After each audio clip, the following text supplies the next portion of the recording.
a través de la televisión, y nos da mucho gusto, sobre todas las cosas, poder bendecir al pueblo de Dios con la palabra de Dios. Y le pedimos a Dios que nos siga sosteniendo y dando sabiduría para poder continuar alimentando, guiando, dirigiendo, mostrando al pueblo de Dios las inescrutables riquezas del Evangelio del Hijo de Dios. En esta noche vamos a iniciar el estudio del libro de Apocalipsis por tercera vez.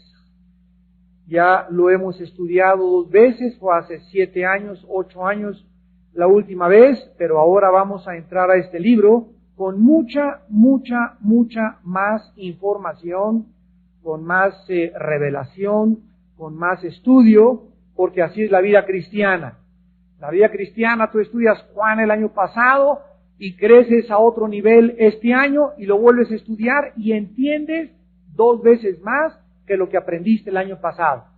Si estás en un tercer nivel en la vida cristiana, vuelves a estudiar Efesios y ya tienes 3, 4 veces más entendimiento de cuando tenías 2 o 3 años en Cristo.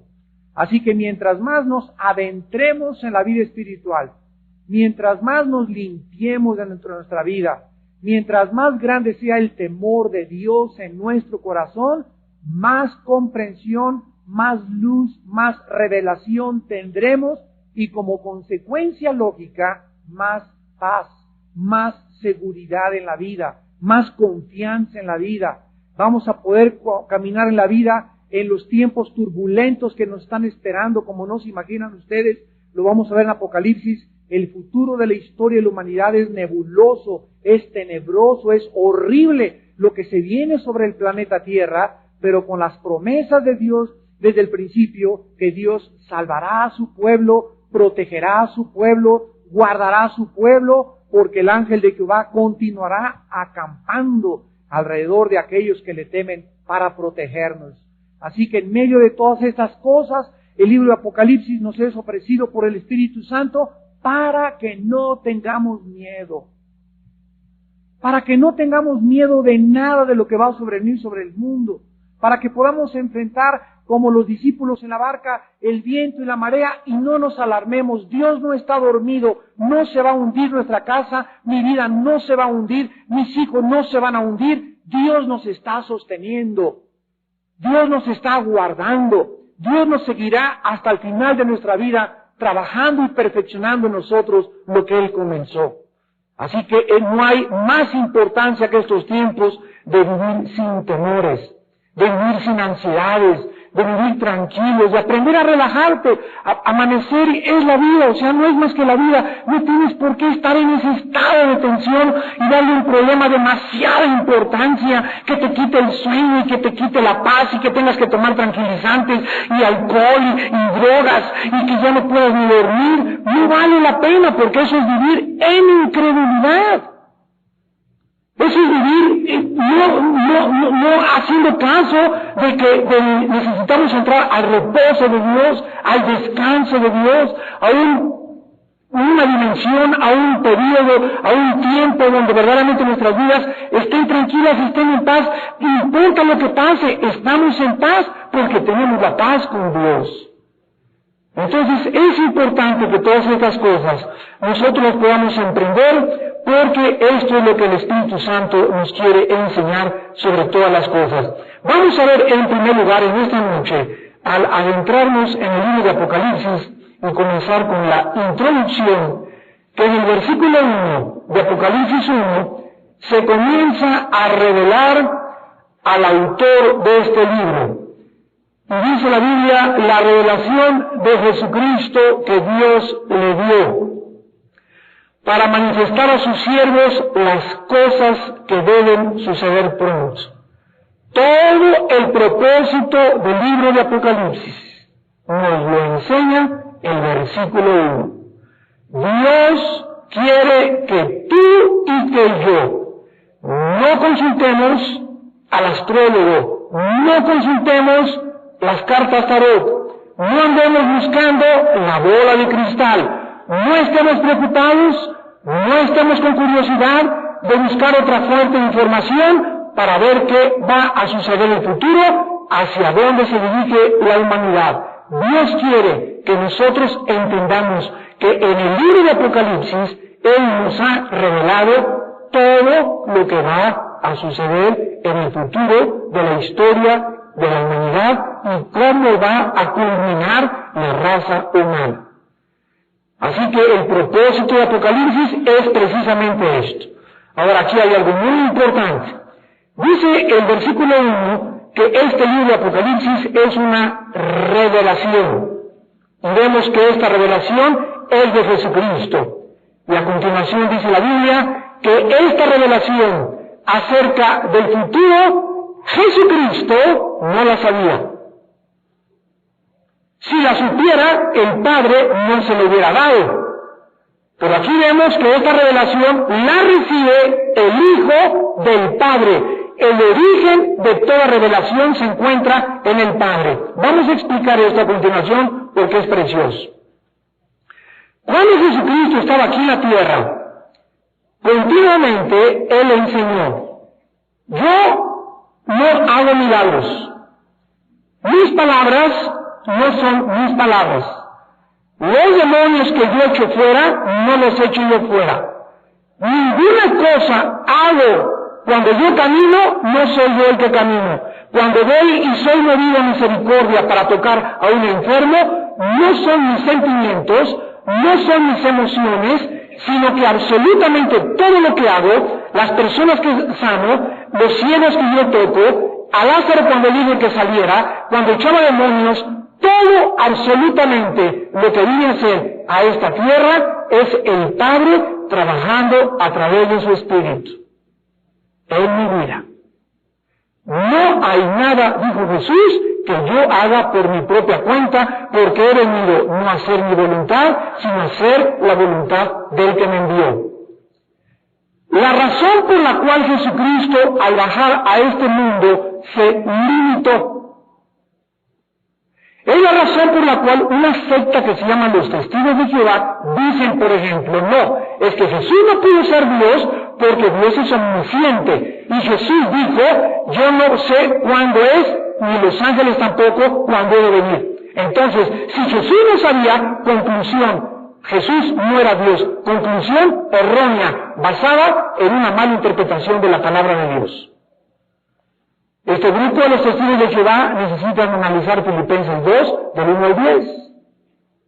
Donde la Biblia dice, siendo Jesús en forma de Dios, no estimó el ser igual a Dios como cosa a que aferrarse, sino que cuando llegó el tiempo para que naciera a través de una virgen el Hijo de Dios y bajara del cielo, Él en el cielo se deshizo, dice la Biblia, se despojó a sí mismo y tomó la forma de un siervo, semejante a ti y semejante a ti, a mí, y estando en esta condición de hombre, se hizo obediente hasta la muerte y muerte de cruz. Obediente. O sea, Jesús no se aferró a sus prerrogativas cuando bajó aquí a la tierra. Al bajar a la tierra, el Padre dijo, hijo, cuando tú andes caminando por esa tierra, recuerda que tú no puedes actuar independiente de mí. ¿Qué venía Jesús a enseñarnos? Que Él, siendo el Hijo de Dios, el mismo co-redentor y co-creador y co-igual con el Padre, venía a este mundo a someterse al Padre para enseñarnos a nosotros que el secreto de la vida y el secreto cósmico que reside en el universo estriba en que nosotros sigamos sus pasos y enseñarnos que no somos dioses. Ninguno de nosotros somos dioses. Por lo cual, cuando nosotros venimos a Jesucristo y lo invitamos como nuestro Señor y como nuestro Salvador, entramos a un reino de obediencia, entramos a un reino de sumisión, entramos a un reino donde reconocemos nuestras limitaciones intelectuales, filosóficas, pensantes, entramos a un reino donde reconocemos que alguien superior a nosotros es el Señor, es nuestro amo, es nuestro creador, es nuestro sustentador, y como Él le le merecemos sumisión, obediencia y sujeción, porque si no hacemos esto, estamos en el reino de Satanás, donde Satanás energetiza a la gente para que la gente actúe independientemente de Dios. Tú eres Dios, le dijo a Satanás a Cristo cuando lo atacó en el desierto, dile a las piedras que se hagan pan. Actúa independientemente de tu Padre. Haz tortas, tú tienes hambre, tú no tienes por qué seguir estos 40 días de ayuno. Y Satanás los 3 ataques los lanzó para que el Hijo se independizara y actuara fuera de la voluntad del Padre. No había nada de malo en que él hiciera esas piedras tortas y comiera, porque el comer no es pecado. El pecado no estaba en comer, el pecado estaba en que en ese momento no era la voluntad del Padre que él comiera. Cuando nosotros comprendemos esto, comenzamos a comprender la vida de Jesús y comenzamos a entender las razones tan sabias que se encuentran detrás. Entonces, cuando bajó Jesús del cielo, estuvo limitado voluntariamente, se sometió voluntariamente y venía a enseñarnos que no hizo nada absolutamente por sí mismo. Todo era el Padre a través de él. Veamos rápidamente en Juan 14 un ejemplo nada más breve. Dice en Juan capítulo 14, versículo 10. Juan 14, versículo 10. Le contesta Jesús a Felipe: ¿no crees que yo soy en el Padre y el Padre en mí? Las palabras que yo os hablo, no las hablo por mi propia cuenta, sino el Padre que mora en mí, Él hace las obras. Las mismas palabras de Jesús, las acciones de Jesús, todo absolutamente lo que Jesús hizo, habló y pensó, fue el Padre trabajando 100% en un ser humano que nace de una virgen para mostrarnos lo que es la obediencia y la sumisión perfecta a la voluntad de Dios. Ahora, síganme con mucho cuidado. Jesucristo no tiene la revelación del futuro cuando Él baja al mundo. Pero Jesucristo es enterrado después de morir y redimirnos con su sangre, y Jesucristo es resucitado. Y antes de Apocalipsis, no tienen los discípulos la visión que tiene el apóstol Juan. Ya Juan se encontraba como en 90 años, exiliado por el emperador romano Domiciano en la isla llamada Patmos, que está alrededor del mar Egeo actualmente, y Jesucristo ya está resucitado, ya está glorificado, y Juan anda caminando por ahí por la playa, y dice Juan: oí una voz detrás de mí. Miren, lo vamos a ver la semana que entra, en 2 semanas.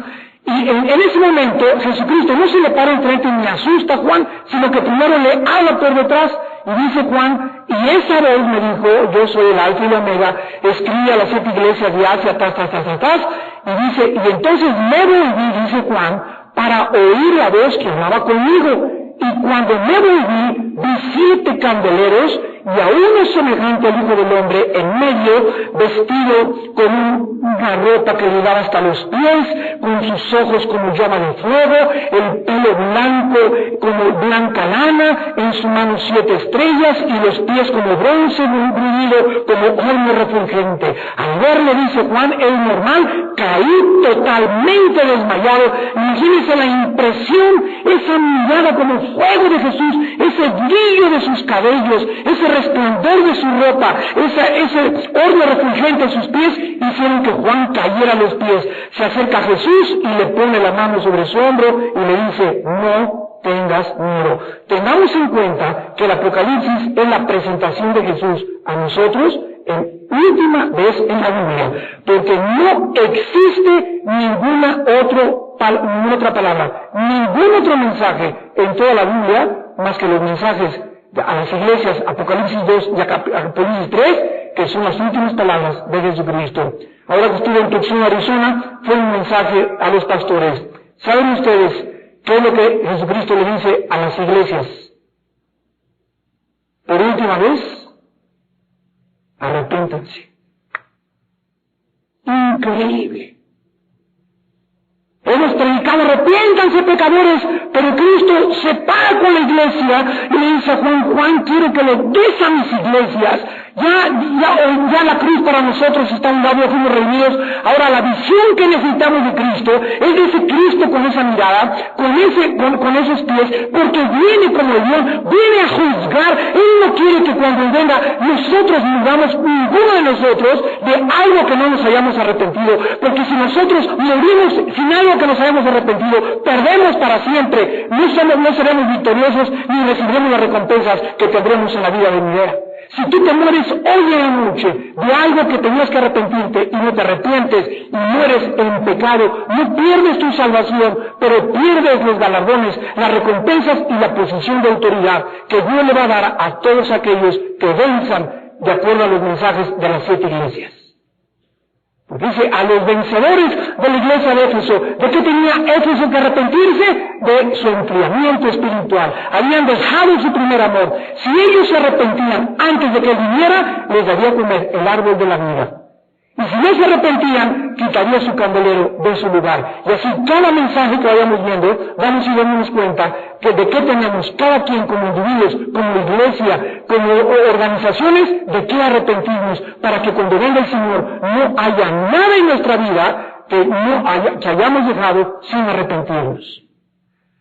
Ahora, Jesucristo viene y se limita, Jesucristo resucita en Apocalipsis, y cuando Jesucristo le da la revelación a Juan, Jesucristo ahora sí sabía el futuro de la humanidad, al grado que le dice a Juan en el versículo Apocalipsis, vamos rápido a Apocalipsis 1, le dice a Juan en el versículo 18, yo soy el que vivo y estuve muerto, he aquí vivo por los siglos de los siglos, y miren lo que le dice Jesús, yo tengo las llaves de la muerte y del Hades. Hermanos, cuando Jesús vivió, no tenía estas llaves. Cuando Él vino antes de morir en la cruz del Calvario, Él no tenía las llaves ni de la muerte ni del Hades. Pero ya resucitado y glorificado, el mensaje que nos manda a través de Apocalipsis es que ahora Él tiene esas llaves, o sea que cuando Jesús muere y es enterrado, su cuerpo es puesto en la tumba. Y ahí descansa en la tumba, su espíritu baja ¿a dónde?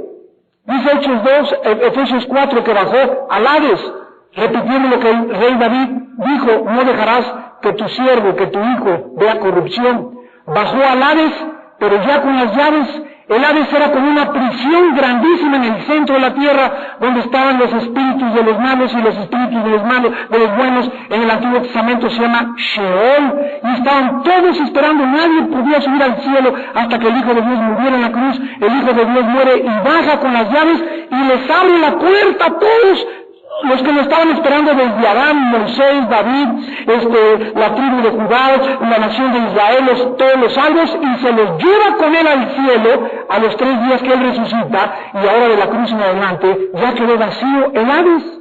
Ahora nosotros de la cruz en los 3 días, cuando morimos, estamos ausentes del cuerpo, presentes en el Señor. Ya no tenemos que bajar a ningún lugar, ya no tenemos que bajar a ningún lugar intermedio para esperar a que nos lleven al cielo, porque ahora estamos ya totalmente perfeccionados, porque con una sola ofrenda nos hizo para perfectos a los santificados. Cuando Jesús vino, no sabía, y su limitación de su conocimiento fue totalmente temporal, no fue completo. El Cristo de Apocalipsis sabe todas las cosas y nos entrega esta revelación que el Padre le ha dado para tu vida y para mi vida. Y este mensaje de Apocalipsis es tan tremendo porque nosotros vamos a ver poco a poco lo que nos va a ir narrando el Espíritu Santo. Este libro fue escrito entre los años 95 y 96 después de Cristo. Cuando Juan, repito, estuvo exiliado en la isla de Patmos, en el mar Mediterráneo, junto al mar Egeo, por el emperador romano Domiciano. Anteriormente, 20 años antes o 30 años, Nerón había mandado incendiar la ciudad de Roma para que todo el mundo le echara la culpa a los cristianos y justificar echarlos al Coliseo romano para divertirse cuando las fieras los despedazaron vivos, a ellos, a miles de cristianos, a sus niños y a sus familias. Veamos 4 propósitos del libro de Apocalipsis en esta noche. El primero, Dios tuvo 4 propósitos principales en esta carta. El primero es el propósito inmediato. El propósito inmediato. Permitir a Jesucristo proclamar: he aquí vengo pronto. Apocalipsis 2, versículo 16. Si no te arrepientes, vendré a ti pronto. Apocalipsis 3, versículo 11. He aquí yo vengo pronto. Apocalipsis 22, versículo 7. He aquí vengo pronto. Versículo 12. He aquí vengo pronto. Versículo 20. Ciertamente vengo en breve. Amén. Sí ven, Señor Jesús. La palabra pronto nos indica, amados santos de Dios, y nos muestra lo corto del tiempo a la luz de la eternidad. Imagínense que esta frase, vengo pronto, la dijo hace 2000 años. Y ahorita si Juan hubiera vivido y hubiera dicho: Señor, tú dijiste pronto, y han pasado 2000 años y no has venido. Sin embargo, para Juan, tal vez 1 o 2 meses después de que él recibió esta revelación, murió. Los cristianos de la iglesia primitiva no vieron el desarrollo y la secuencia de la historia y la culminación de la historia del mundo, pero en el momento de nuestra muerte ha llegado el tiempo de presentarnos delante de Él.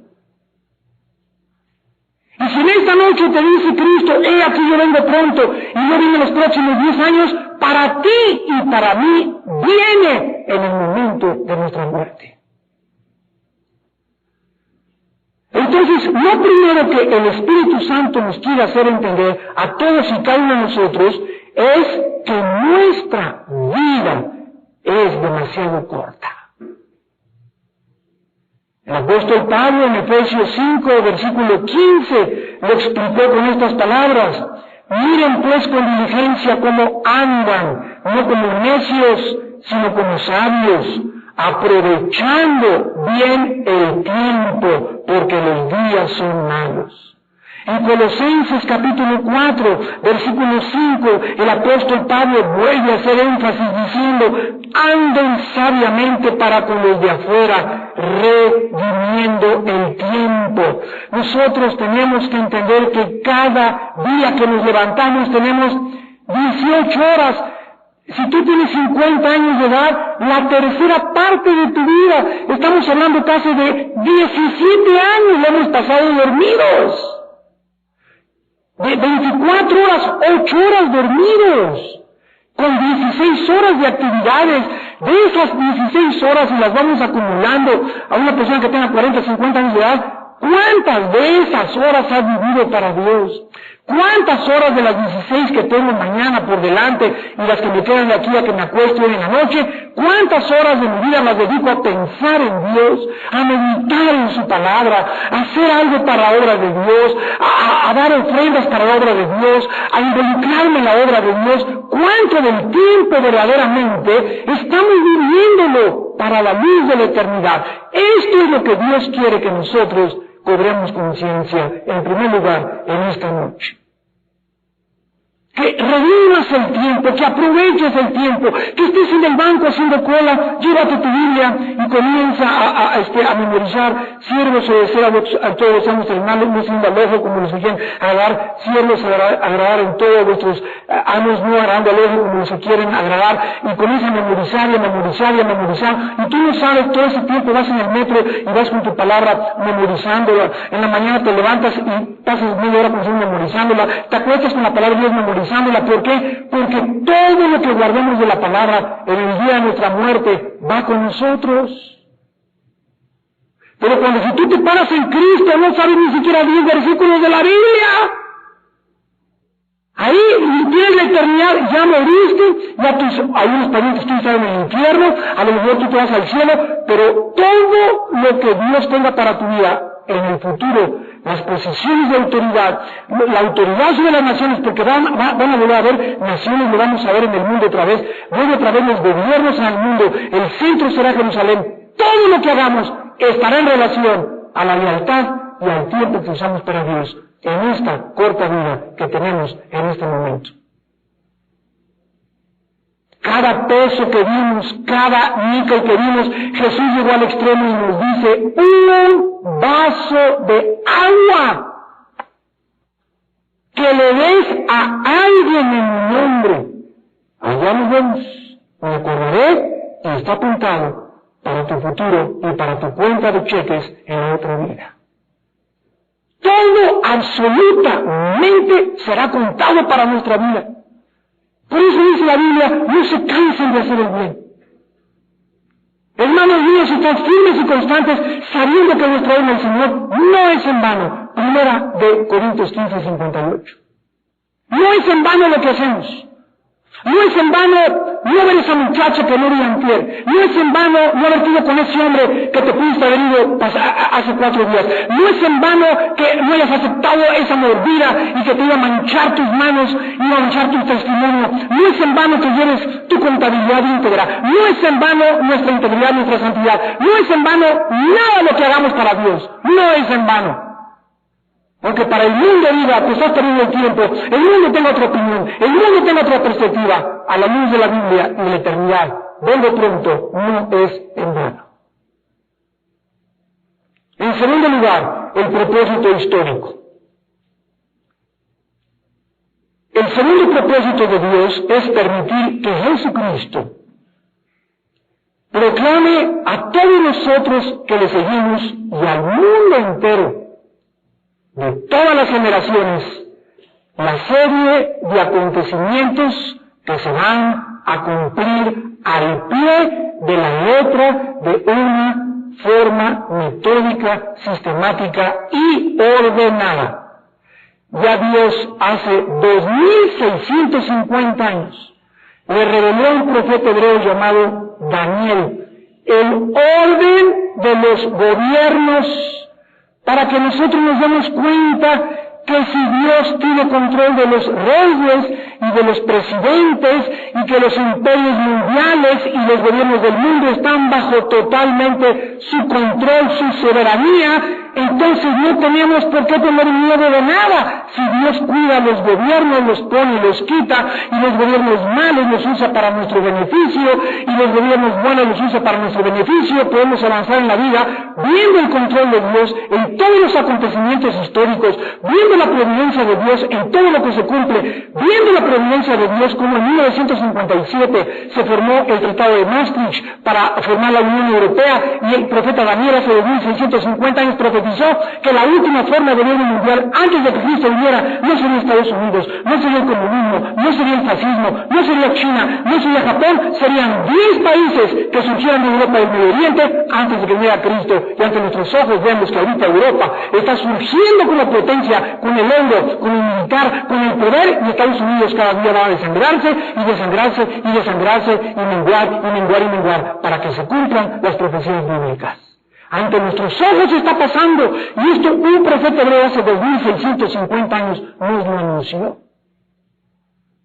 ¿Con qué propósito? Para que nos demos cuenta que lo que pasa en el mundo no es coincidencia, no son accidentes, no estamos en un mundo de caos, en un mundo de que todo surge porque tenga que surgir. Hay una razón y un propósito detrás de toda la historia del mundo, y el Dios de la Biblia se encuentra detrás de todo para que nosotros caminemos por este mundo con confianza y con seguridad. Miren esto en Isaías 44. Dice el profeta Isaías 44, versículos del 6 al 8. Dice hace 2750 años el profeta Isaías: Isaías 44, del 6 al 8. Así dice Jehová, Rey de Israel y su Redentor, Jehová de los ejércitos. Yo soy el primero y yo soy el postrero y fuera de mí no hay Dios. ¿Sabemos qué es? ¿Por qué Jesucristo llega en Apocalipsis y nos repite las palabras de Jehová en el Antiguo Testamento? Aquí en el Antiguo Testamento dice Dios, yo soy el primero y yo soy el último, o sea, el alfa y el omega, la primera letra del abecedario griego y la última letra del abecedario griego. Y llega Jesús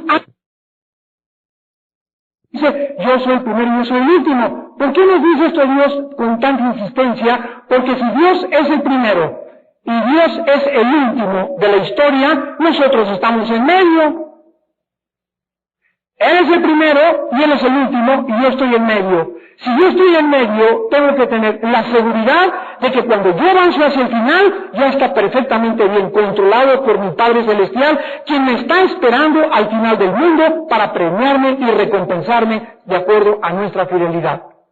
Por lo tanto, si Dios es el primero y Dios es el último y estamos en medio, Él tiene y conoce perfectamente bien el pasado, el presente y el futuro. Él es el que es, el Yahweh, el que se reveló a Moisés como yo soy el que soy, por lo cual mi vida no tiene por qué tener temor de nada.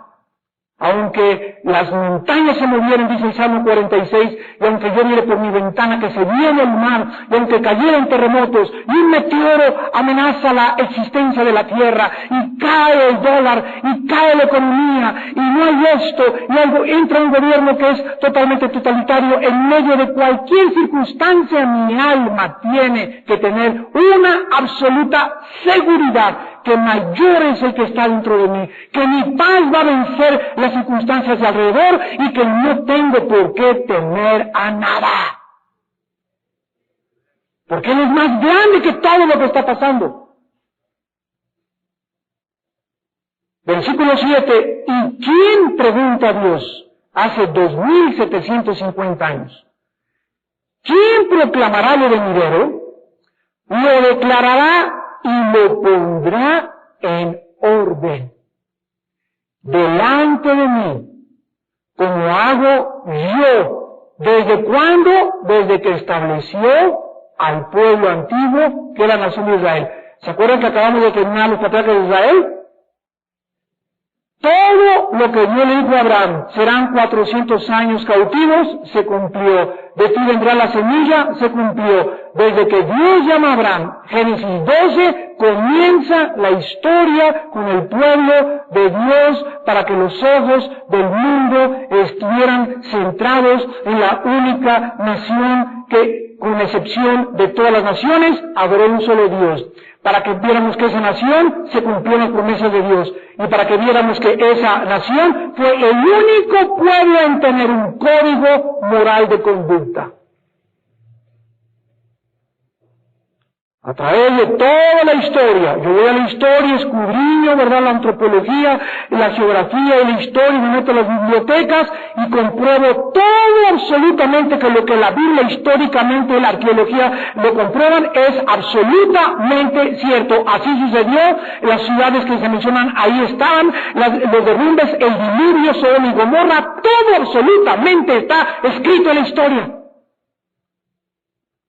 ¿Y eso qué hace en mi vida? Infundirme paz, darme cuenta que luego el Corán no tiene ni pies ni cabeza. El Tripitaka de Buda, puras postulaciones filosóficas, morales. El Veda de los persas, el Ramayana y todos los libros sagrados, tú los lees, no tienen poesía, no tienen coherencia, no tienen hilación de pensamientos, no tienen principios de lógica, no tienen verdades absolutas, no tienen verdades científicas, no tienen absolutamente nada de todo lo que tiene la Biblia. ¿Para qué? Para que me siga alentando, para que yo siga confiando y para que pueda tener la seguridad que realmente Dios, solamente Dios en la Biblia, pudo poner la historia en orden. Me dijo Daniel, primero será Babilonia. Daniel capítulo 2, después vendrá otro reino, que es los medos persas, después los griegos, y así fue, después los romanos, y así fue. De Roma al siglo XXI en que nos encontramos en estos 2000 años, no volvió a surgir ningún imperio mundial. Estados Unidos quería, Rusia quería, hubo una guerra fría, ninguno de los dos ha prevalecido, Estados Unidos por proteger sus intereses, va a comenzar a debilitarse el Medio Oriente y vemos ante nuestros ojos el surgimiento del antiguo imperio romano, tal como la Biblia en Daniel 2 lo profetizó y Daniel 7, Apocalipsis 17 y Apocalipsis 18. Dios está retando. ¿Quién pondrá delante de mí en orden todo, como lo hice yo, desde que establecí el pueblo antiguo? Anúncienles lo que viene y lo que está por venir. A ver, si alguien te diga va a pasar esto y esto y esto. Ahí te sigo Jim Dixon en 1963, cuando mataron al presidente John F. Kennedy en Dallas, dijo 2 semanas antes que había sangre en Dallas y que iba a morir el presidente. Ok, John Dixon profetizó y anunció un hecho que se cumplió. Nostradamus, de sus 85 profecías o 90 profecías, solamente se han cumplido 40. Jim Dixon, a partir de eso, comenzó a desvariar y murió lo que en un hospital psiquiátrico. Pero de las profecías de la Biblia no hay una sola profecía que no haya dejado de cumplir. Nada más, cuando Jesús moría en la cruz del Calvario, en el momento de su muerte, se cumplían 33 profecías. ¿Para qué no le hables a Walter Mercado?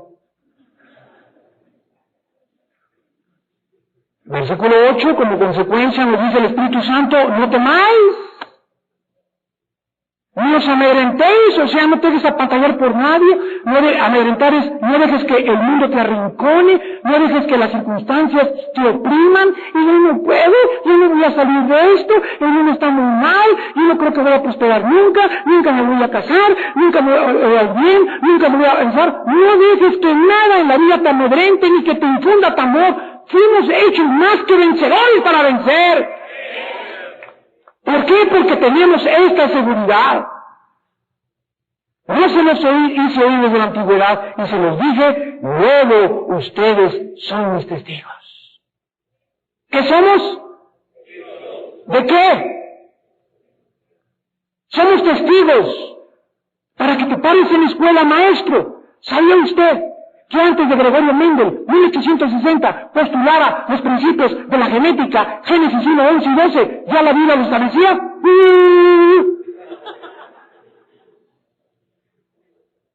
Maestro, ¿qué cosa? ¿Sabe qué? ¿Sabe usted que la teoría de la evolución y la selección natural no tiene una sola prueba científica? Ahora, déjame enseñarle las pruebas científicas de la Biblia genética. Déjame enseñarle las pruebas científicas de la Biblia, del origen del hombre, de la genética, de los principios, de los hechos históricos, de la poesía, de la literatura, de todo lo que se encuentra en la Biblia. Somos testigos de eso. Un ateo, el 90%, son ateos porque están amargados por algo que no les pasó o les funcionó, y la mayoría de los ateos están amargados contra Dios. La prueba más grande que existe para poder rebatir a cualquier ateo o a cualquier persona que tenga dudas o escéptico, aséptico o preséptico de la existencia de Dios se llama el principio del diseño inteligente. ¿Qué quiero decir con esto? Que existe un diseño, ¿verdad?, totalmente absoluto, claro en el universo, de un orden, un planeta Tierra, con una inclinación de 23 grados sobre su eje perfecto, que si fuera un grado más a la izquierda o a la derecha no existiría la vida humana, el movimiento de rotación de la Tierra, los científicos no pueden explicarse qué hace que la Tierra se mantenga de una forma equilibrada y con un ritmo perfecto y balanceado y continuo y constante sobre su eje sin pararse y siga dándose vueltas alrededor del Sol en 365 días y las 4 estaciones, y voy a la playa y me encuentro un coco, y el coco está diseñado para las fibras gástricas y los jugos gástricos de mi estómago. Arranco una manzana y veo que esa fruta fue hecha especialmente para digerirla por mi estómago, y que los minerales que tiene esa fruta son exactamente lo que yo tengo, y veo que todo hay una interrelación y que todo absolutamente forma parte de algo explicable, todo tiene lógica, todo tiene un diseño, no hay nada azar, no hay nada caótico. ¿Y dónde está el diseñador? Detrás de una pintura, detrás de una fábrica de Volkswagen, detrás de un cuadro maravilloso, detrás de la Sinfónica Novena de Beethoven. Se tiene que encontrar un diseñador, un compositor, un pintor. Nada por el azar surge en la vida. El que diga que todo surge por el azar es como decir que 10 changos se suben a un piano y por el azar componen la Novena de Beethoven. ¿Cuántos años pasarían o billones de años para que 10 changos al azar tocaran los versos y compusieran por azar sinfonías, armonía, ritmo, constancia, pausas, la belleza de las sinfónicas? ¿Cuánto pasaría para eso? De la misma naturaleza, ¿cuántas personas dicen todo lo que existe? Los genes, el código genético hereditario en cada una de nuestras células, todo lo que existe, la información escondida en una uva, en una semilla de una papaya, para que sean papayas, en todas las cosas macroscópicas y microscópicas encontramos la mano inteligente de un diseñador. Un diseñador. ¿De qué somos testigos? De todas estas cosas. Para que las hables, para que las expongas, para que te pares en tu escuela, en un panel, en la televisión, en el radio, y el mundo anda por ahí con los astrólogos y buscando, y el mundo está más confundido que nunca, y nosotros, que somos la luz, que somos los testigos de Dios, estamos dormidos, están dijo el otro. Ahí en tu casa, síguele con el Calimán, síguele con tus telenovelas, síguele nomás el domingo, síguele nomás el martes, síguele sin hacer nada, sigue sin ganar las almas, sigue sin despertarte, y así vendrá pronto a ti Jesucristo, y será demasiado tarde. El tercer propósito es el propósito moral. Dios nos muestra en el libro de Apocalipsis la victoria final del bien sobre el mal. Los malos, de acuerdo a la Biblia, serán algún día juzgados. Nadie escapará la justicia de ese diseñador, de ese creador, de ese sustentador, de ese Dios maravilloso, de ese legislador del bien, de ese legislador del mal, de ese hombre que pudo enviar aquí a este mundo llamado Jesucristo, el Hijo de Dios, y que dio su vida por nosotros. La Biblia nos muestra, hagan de cuenta que es ahorita el partido América Chivas. Y nosotros vemos el primer tiempo que va perdiendo el América 2-0.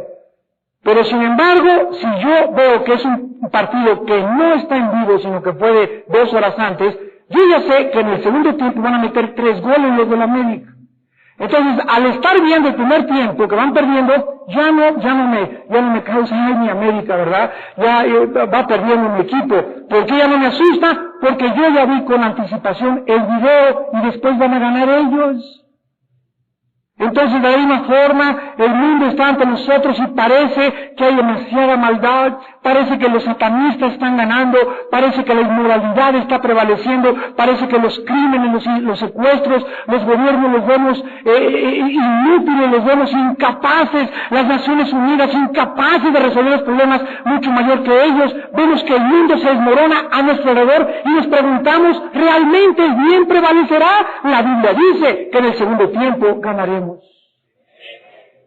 Y este es el propósito que nos da el libro de Apocalipsis, mostrarnos que al final el bien triunfará sobre el mal.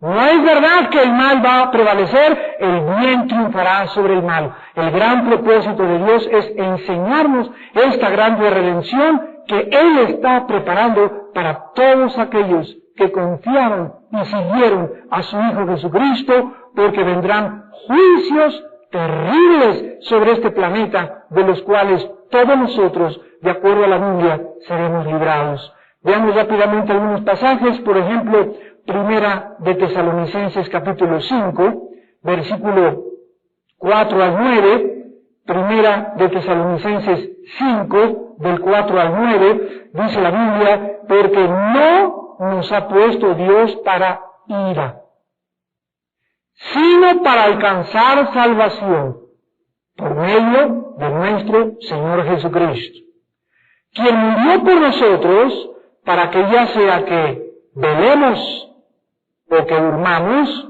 vivamos juntamente con Él. Por lo cual, anímense unos a otros y edifíquense unos a otros, así como lo hacen.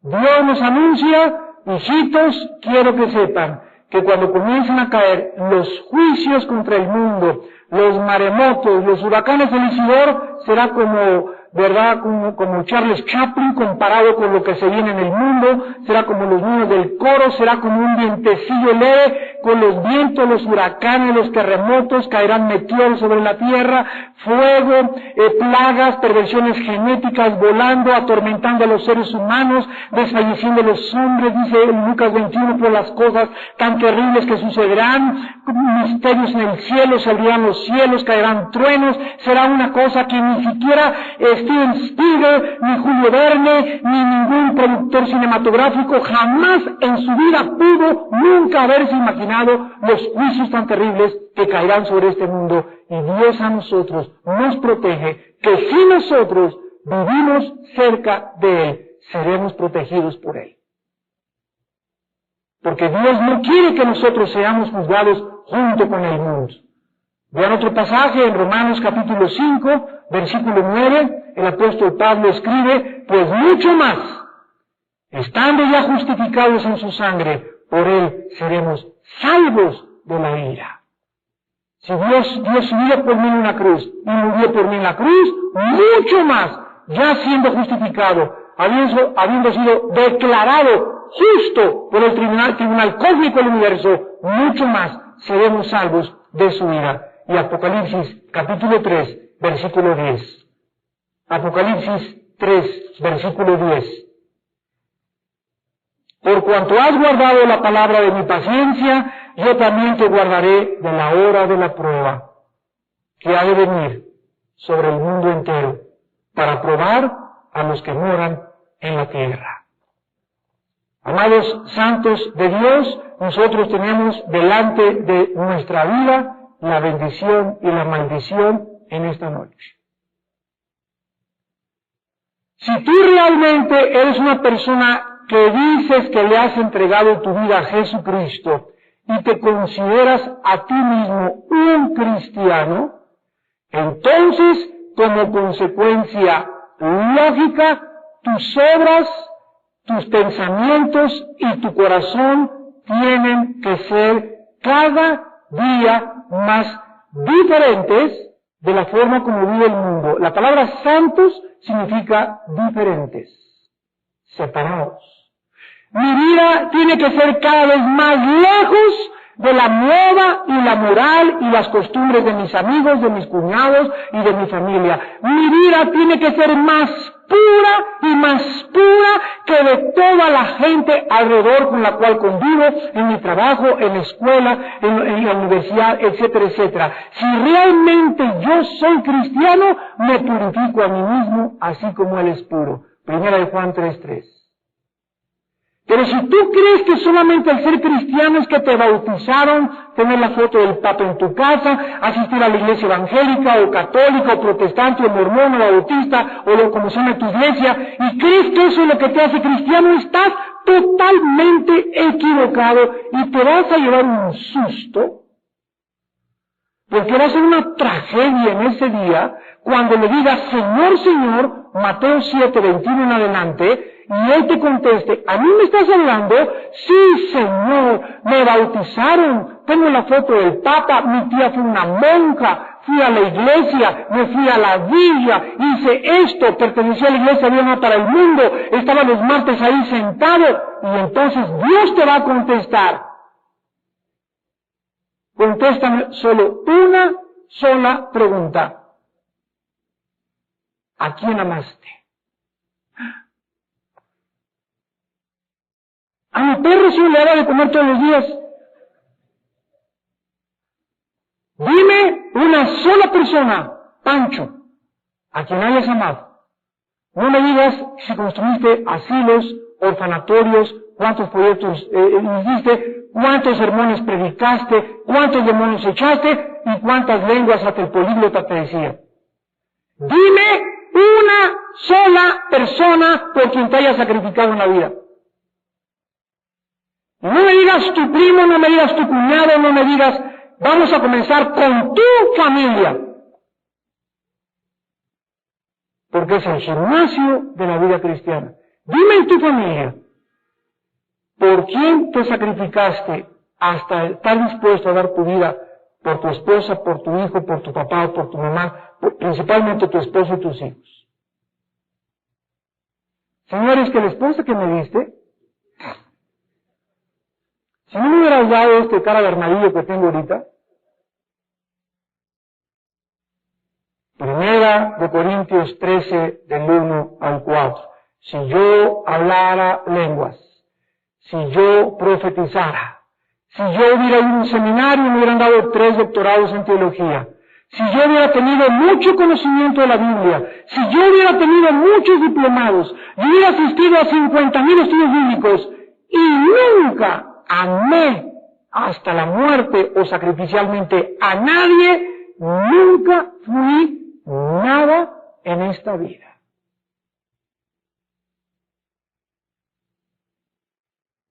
Porque el amor cubrirá multitud de pecados. Y sobre todas las cosas vístanse de amor. Ámenme y a su prójimo como a sí mismo. ¿Estás tú al círculo más cercano de tu vida, tus hijos y tu esposa, amándolos de esta manera? Amar a tus hijos no es comprarles ropa, no es decirles los quiero. Amar a alguien es estar en una posición de bendecirlo.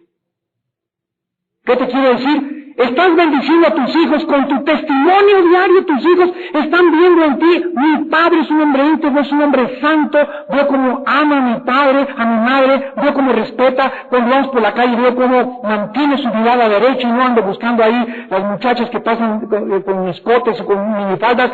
Tus hijos les van a preguntar en el día del juicio qué piensan de sus padres. Podrá tus hijos decir, mi madre fue una mujer santa, respetó a mi padre, me dio un buen ejemplo, me leía la Biblia, oraba conmigo, era una mujer íntegra, era una mujer transparente, era una mujer pura. ¿Será ese el testimonio que tengamos? Pablo dijo en 1 Tesalonicenses a los cristianos, ustedes son mi corona y mi gloria en el día de Cristo. Porque ustedes van a testificar cuánto los amé como un padre ama a sus hijos, al punto que hasta tuve mi vida a derramarla en libación por todos ustedes. Lo mismo dijo a Filipos, a Colosos y a Efesios. A los pastores les voy a preguntar, ¿amaron ustedes a sus ovejas?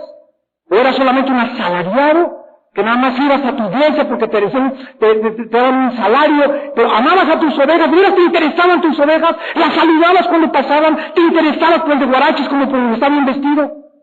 ¿Tenías un corazón de pastor? ¿Orabas por ellos? ¿Cuántas noches? A ver Miguel Arcángel, dame por el reporte. A ver este pastor, ¿cuántas horas oró diario por sus ovejas? A ver, pues creo que 3 horas o 4 horas. ¿Qué pastor es acarraxe de aquí? Debe haber sido carpintero, mejor otra cosa. Hermanos, cada obra, cada pensamiento, cada acción no será tomada en el día del juicio. Por eso tiene que en nosotros abundar el temor de Dios. El temor de Dios.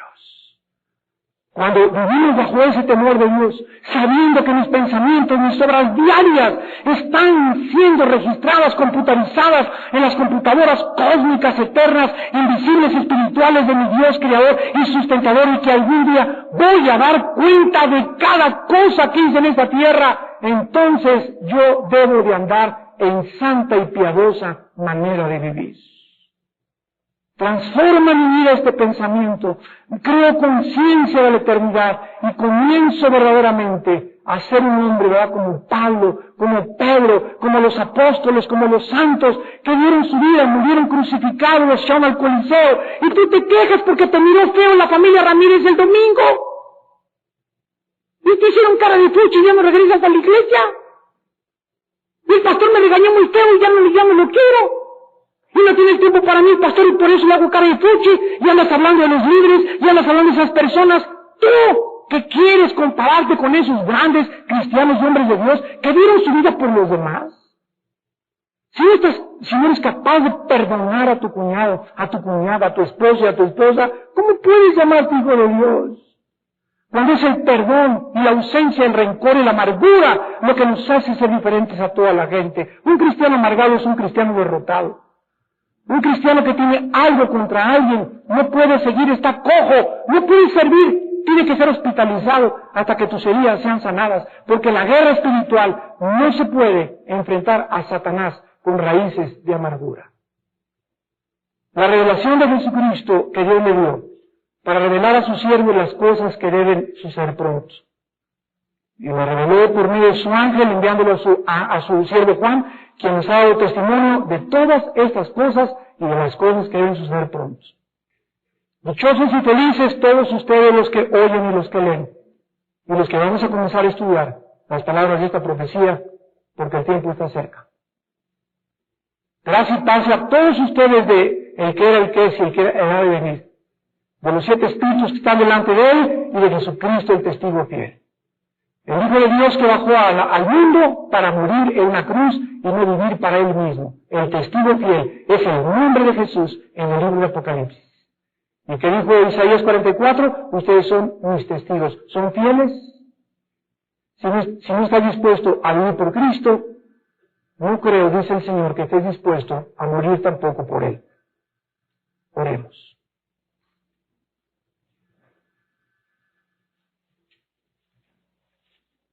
Padre, te damos gracias por el libro de Apocalipsis, que es el velo que tú nos descorres a nuestro entendimiento, no para enriquecer nuestro intelecto, sino para que estemos preparados por las cosas que deben suceder pronto.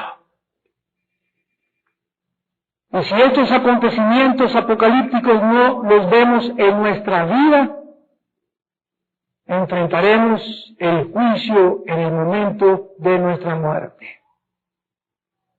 Y ninguno de nosotros tenemos la seguridad en esta noche, ninguno, ni en el mundo entero, de cuándo nos llamarás a cuentas.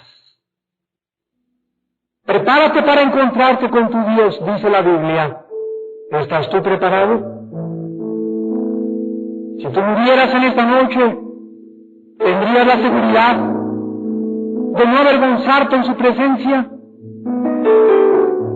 Si tú murieras en esta noche, ¿estás seguro que irías a la eternidad? Y si estás seguro, ¿podrías declarar en qué basas tu seguridad? Si me dices que te has portado bien y que has hecho buenas obras, la Biblia te contesta que por gracia somos salvos, por medio de la fe. La Biblia declara que necesitamos un encuentro personal con el Hijo de Dios. Y si invocamos por Padre, aquel que sin acepción de personas nos juzgará algún día, de acuerdo a nuestras obras, vivamos con temor, con el temor de Dios, con la conciencia que Él nos ve, nos conoce y nos está escudriñando todos los días y probando para o subirnos a otro nivel o dejarnos vagar en un desierto, como la generación que salió de Egipto, que nunca llegaron a ningún lado en 40 años de sus vidas. Si tu vida se ha caracterizado por vagar, si has sido un cristiano apático, frío, negligente, indolente, que has perdido tu primer amor, que no amas apasionadamente a Dios, que tu corazón se está enfriando, la Biblia dice, arrepiéntete en esta noche. Recuerda tus primeras obras y arrepiéntete. Si no, vendré a ti pronto y quitaré tu testimonio. Ya no serás luz en el mundo. No tendrás otra oportunidad en la vida para alumbrar, porque tú tienes que decidir en esta noche. Si Dios es Dios, sírvelo. Y si no, regresa a tu antigua vida y a tus ídolos. Las cosas que se requieren diligencia, el Espíritu nos dice que lo hagamos con fervor, no perezosos, sirviendo a Dios con temor. En esta noche hay personas que necesitan este encuentro con el Hijo de Dios, con Jesucristo. Y hoy que has oído la voz del Espíritu de Dios hablando a tu corazón, no te endurezcas. El Espíritu te invita esta noche a una cruz, porque en esa cruz Dios se encontró contigo y conmigo. La cruz fue el lugar de reunión donde Dios el Creador se unió al hombre pecador gracias a la mediación, a la intervención, al sustituto Jesucristo, que se puso en medio para reconciliarnos con su Padre a través de su muerte y el derramamiento de su sangre.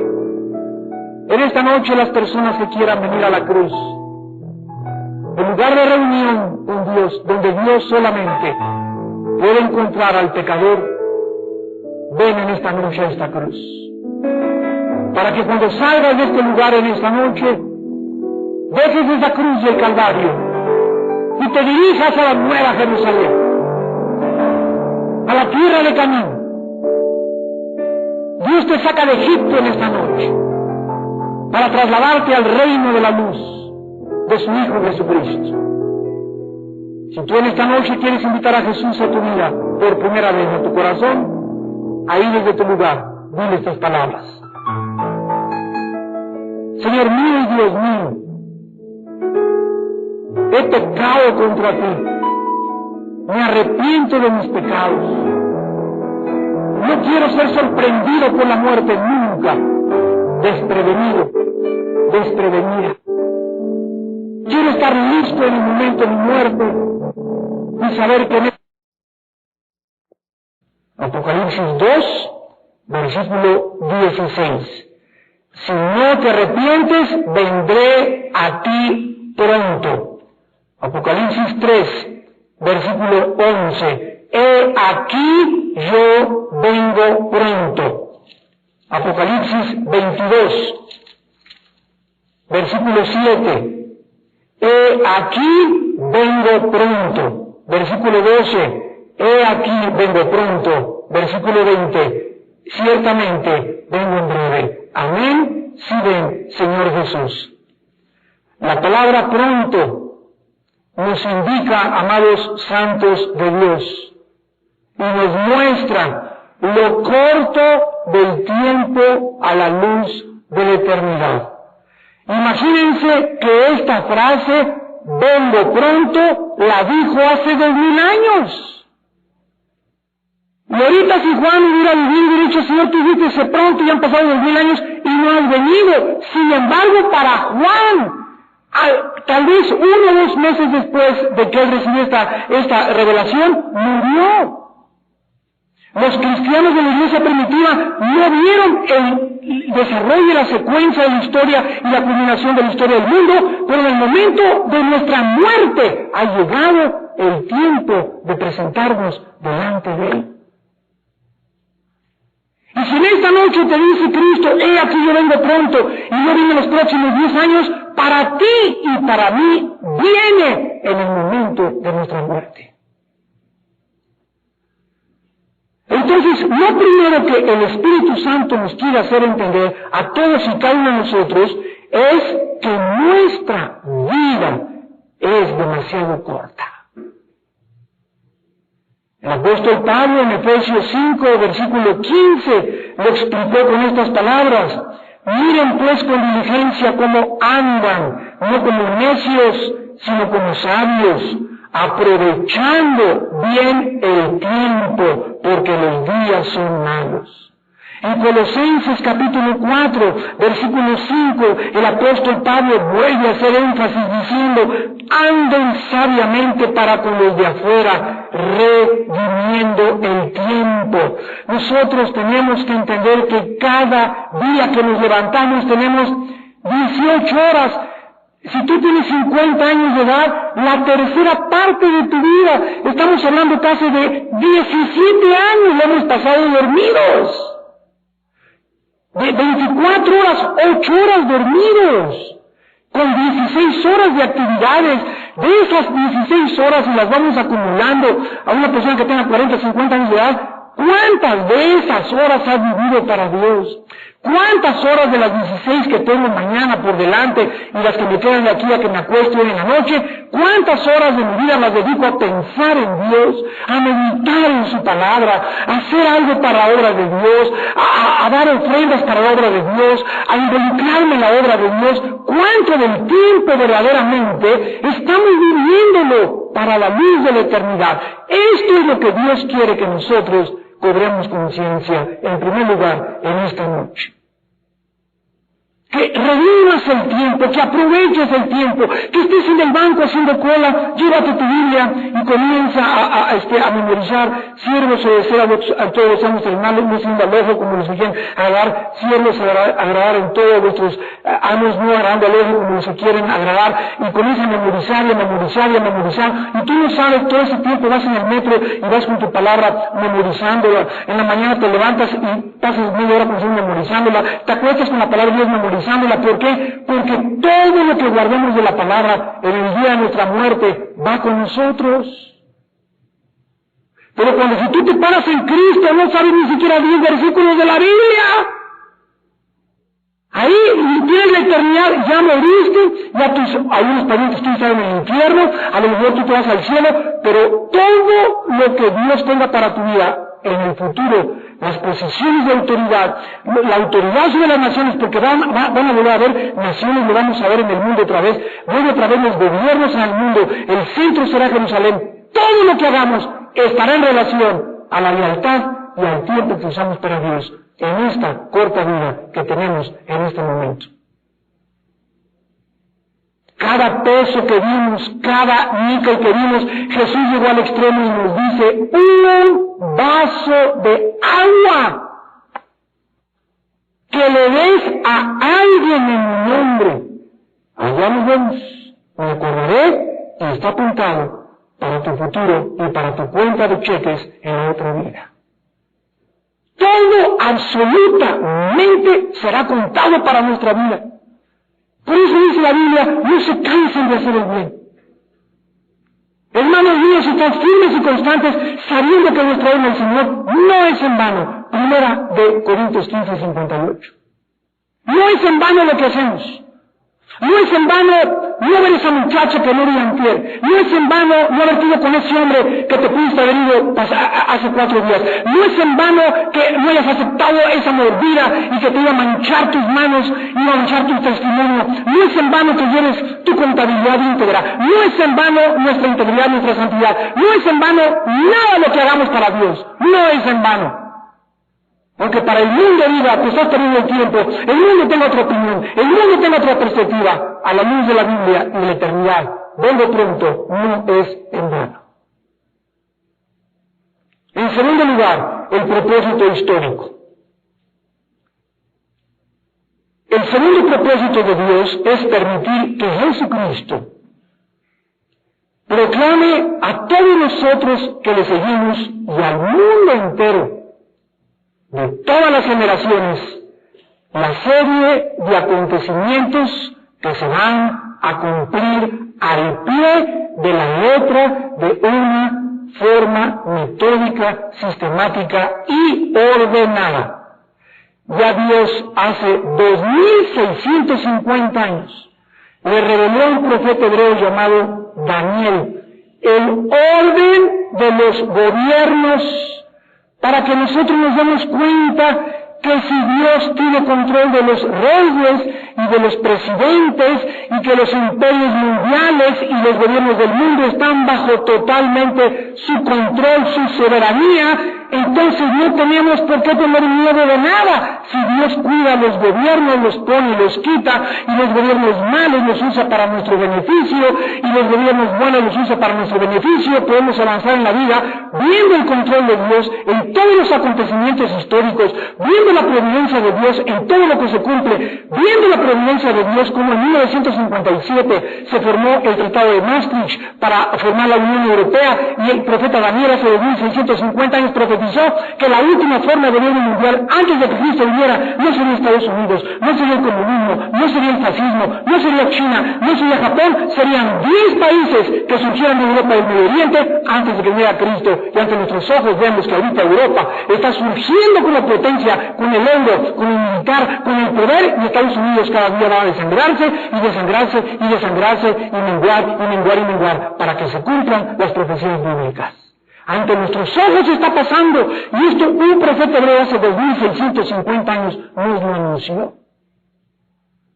¿Con qué propósito? Para que nos demos cuenta que lo que pasa en el mundo no es coincidencia, no son accidentes, no estamos en un mundo de caos, en un mundo de que todo surge porque tenga que surgir. Hay una razón y un propósito detrás de toda la historia del mundo, y el Dios de la Biblia se encuentra detrás de todo para que nosotros caminemos por este mundo con confianza y con seguridad. Miren esto en Isaías 44. Dice el profeta Isaías 44, versículos del 6 al 8. Dice hace 2750 años el profeta Isaías. Isaías 44 del 6 al 8. Así dice Jehová, Rey de Israel y su Redentor, Jehová de los ejércitos. Yo soy el primero y yo soy el postrero, y fuera de mí no hay Dios. ¿Sabemos qué es? ¿Por qué Jesucristo llega en Apocalipsis y nos repite las palabras de Jehová en el Antiguo Testamento? Aquí en el Antiguo Testamento dice Dios, yo soy el primero y yo soy el último, o sea, el alfa y el omega, la primera letra del abecedario griego y la última letra del abecedario griego. Y llega Jesús dice, yo soy el primero y yo soy el último. ¿Por qué nos dice esto Dios con tanta insistencia? Porque si Dios es el primero y Dios es el último de la historia, nosotros estamos en medio. Él es el primero y Él es el último y yo estoy en medio. Si yo estoy en medio, tengo que tener la seguridad de que cuando yo avanzo hacia el final, ya está perfectamente bien controlado por mi Padre Celestial, quien me está esperando al final del mundo para premiarme y recompensarme de acuerdo a nuestra fidelidad. Por lo tanto, si Dios es el primero y Dios es el último y estamos en medio, Él tiene y conoce perfectamente bien el pasado, el presente y el futuro. Él es el que es, el Yahweh, el que se reveló en Moisés como yo soy el que soy, por lo cual mi vida no tiene por qué tener temor de nada. Aunque la guía de ese diseñador, de ese creador, de ese sustentador, de ese Dios maravilloso, de ese legislador del bien, de ese legislador del mal, de ese hombre que pudo enviar aquí este mundo llamado Jesucristo, el Hijo de Dios, y que dio su vida por nosotros. La Biblia nos muestra, hagan de cuenta que es ahorita el partido América Chivas. Y nosotros vemos el primer tiempo que va perdiendo el América 2-0. Pero sin embargo, si yo veo que es un partido que no está en vivo, sino que fue de 2 horas antes, yo ya sé que en el segundo tiempo van a meter 3 goles los del América. Entonces, al estar viendo el primer tiempo que van perdiendo, ya no me causa, ay, mi América, ¿verdad? Ya va perdiendo mi equipo. ¿Por qué ya no me asusta? Porque yo ya vi con anticipación el video y después van a ganar ellos. Entonces, de la misma forma, el mundo está ante nosotros y parece que hay demasiada maldad, parece que los satanistas están ganando, parece que la inmoralidad está prevaleciendo, parece que los crímenes, los secuestros, los gobiernos los vemos inútiles, los vemos incapaces, las Naciones Unidas incapaces de resolver los problemas mucho mayor que ellos. Vemos que el mundo se desmorona a nuestro alrededor y nos preguntamos, ¿realmente el bien prevalecerá? La Biblia dice que en el segundo tiempo ganaremos.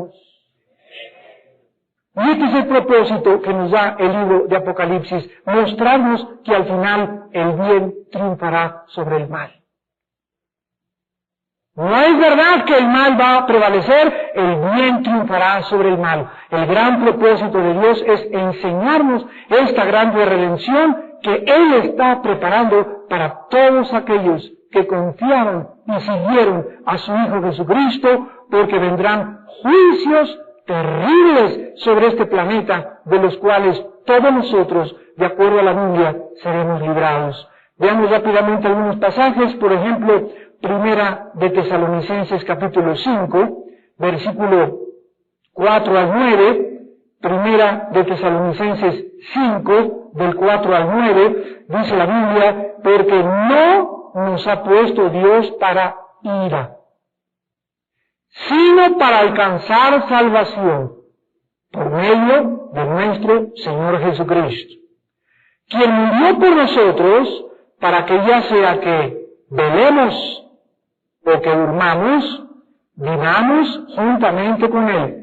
Por lo cual, anímense unos a otros y edifíquense unos a otros, así como lo hacen.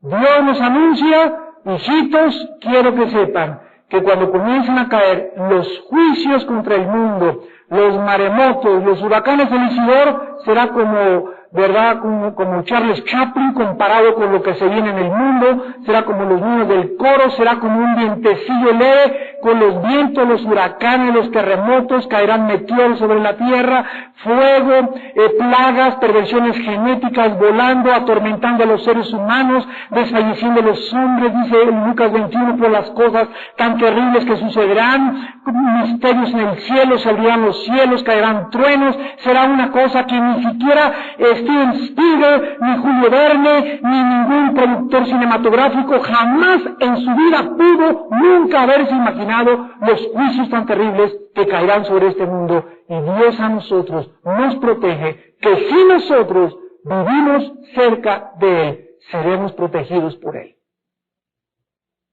Porque Dios no quiere que nosotros seamos juzgados junto con el mundo. Vean otro pasaje en Romanos capítulo 5, versículo 9, el apóstol Pablo escribe, pues mucho más, estando ya justificados en su sangre, por Él seremos salvos de la ira. Si Dios dio su vida por mí en una cruz y murió por mí en la cruz, mucho más, ya siendo justificado, habiendo sido declarado justo por el tribunal cósmico del universo, mucho más seremos salvos de su ira. Y Apocalipsis capítulo 3, versículo 10. Apocalipsis 3, versículo 10. Por cuanto has guardado la palabra de mi paciencia, yo también te guardaré de la hora de la prueba, que ha de venir sobre el mundo entero, para probar a los que moran en la tierra.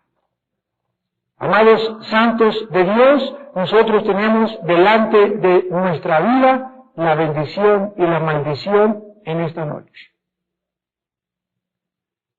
Si tú realmente eres una persona que dices que le has entregado tu vida a Jesucristo y te consideras a ti mismo un cristiano, entonces, como consecuencia lógica, tus obras, tus pensamientos y tu corazón tienen que ser cada día más diferentes de la forma como vive el mundo. La palabra santos significa diferentes, separados.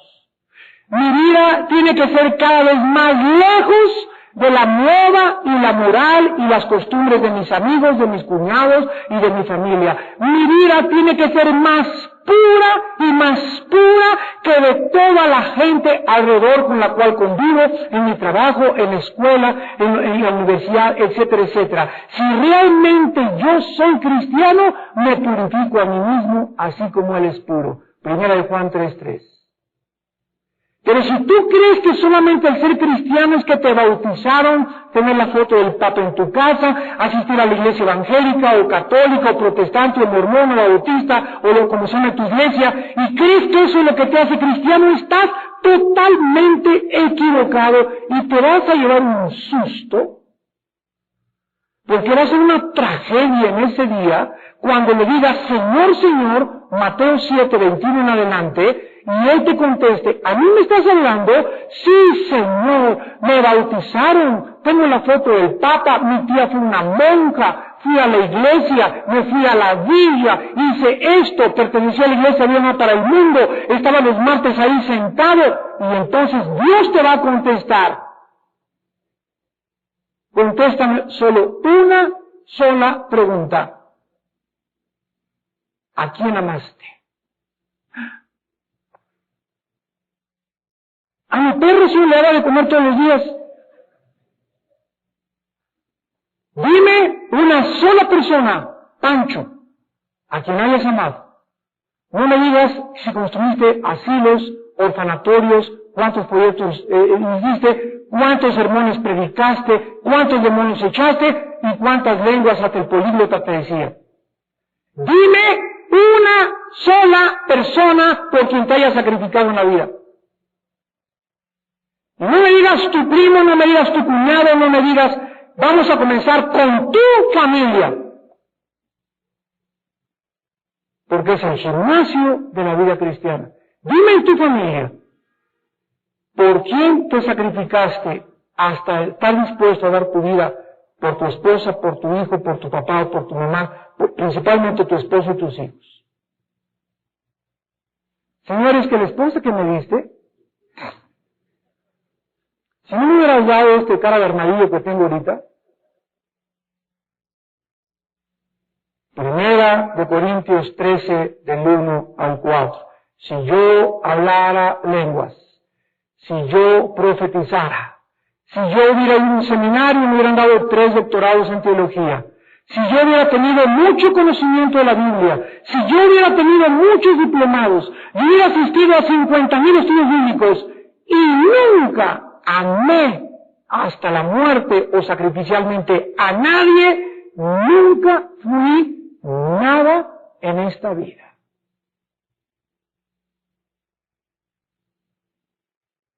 Porque el amor cubrirá multitud de pecados. Y sobre todas las cosas vístanse de amor. Ámenme y a su prójimo como a sí mismo. ¿Estás tú al círculo más cercano a tu vida, tus hijos y tu esposa, amándolos de esta manera? Amar a tus hijos no es comprarles ropa, no es decirles los quiero. Amar a alguien es estar en una posición de bendecirlo.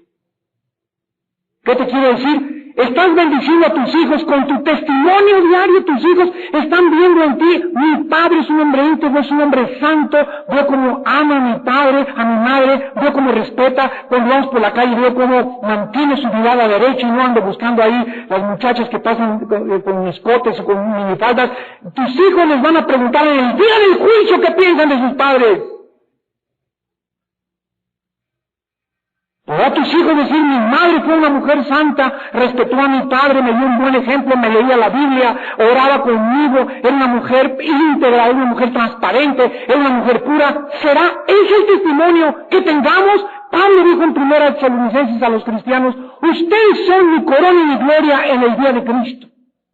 Porque ustedes van a testificar cuánto los amé como un padre ama a sus hijos, al punto que hasta tuve mi vida a derramarla en libación por todos ustedes. Lo mismo dijo a Filipos, a Colosos y a Efesios.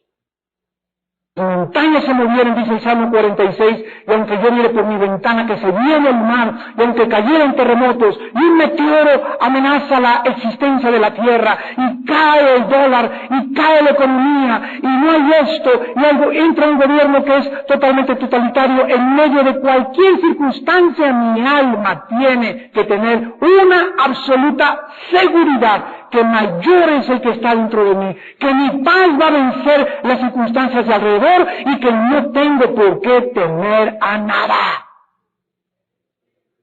Porque Él es más grande que todo lo que está pasando.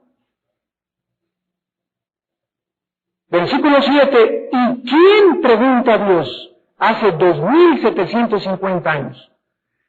¿Quién proclamará lo venidero? Lo declarará y lo pondrá en orden delante de mí, como hago yo. ¿Desde cuándo? Desde que estableció al pueblo antiguo, que era la nación de Israel. ¿Se acuerdan que acabamos de terminar los patriarcas de Israel? Todo lo que Dios le dijo a Abraham, serán 400 años cautivos, se cumplió. De ti vendrá la semilla, se cumplió. Desde que Dios llama a Abraham, Génesis 12, comienza la historia con el pueblo de Dios para que los ojos del mundo estuvieran centrados en la única nación que con excepción de todas las naciones, adoró un solo Dios. Para que viéramos que esa nación se cumplió las promesas de Dios. Y para que viéramos que esa nación fue el único pueblo en tener un código moral de conducta. A través de toda la historia, yo voy a la historia, escudriño, ¿verdad?, la antropología, la geografía y la historia, me meto a las bibliotecas y compruebo todo absolutamente que lo que la Biblia históricamente y la arqueología lo comprueban es absolutamente cierto. Así sucedió, las ciudades que se mencionan ahí están, los derrumbes, el diluvio, Sodoma y Gomorra, todo absolutamente está escrito en la historia. Y eso que hace mi vida, infundirme paz, darme cuenta que luego el Corán no tiene ni pies ni cabeza. El Tripitaka de Buda, puras postulaciones filosóficas, morales. El Veda de los persas, el Ramayana y todos los libros sagrados, tú los lees, no tienen poesía, no tienen coherencia, no tienen hilación de pensamientos, no tienen principios de lógica, no tienen verdades absolutas, no tienen verdades científicas, no tienen absolutamente nada de todo lo que tiene la Biblia. ¿Para qué? Para que me siga alentando, para que yo siga confiando y para que pueda tener la seguridad que realmente Dios, solamente Dios en la Biblia, pudo poner la historia en orden. Me dijo Daniel, primero será Babilonia. Daniel capítulo 2, después vendrá otro reino, que es los medos persas, después los griegos, y así fue, después los romanos, y así fue. De Roma al siglo XXI en que nos encontramos, en estos 2000 años, no volvió a surgir ningún imperio mundial. Estados Unidos quería, Rusia quería, hubo una guerra fría, ninguno de los dos ha prevalecido, Estados Unidos, por proteger sus intereses, va a comenzar a debilitarse en Medio Oriente, y vemos ante nuestros ojos el surgimiento del antiguo imperio romano. Tal como la Biblia en Daniel 2 lo profetizó y Daniel 7, Apocalipsis 17 y Apocalipsis 18.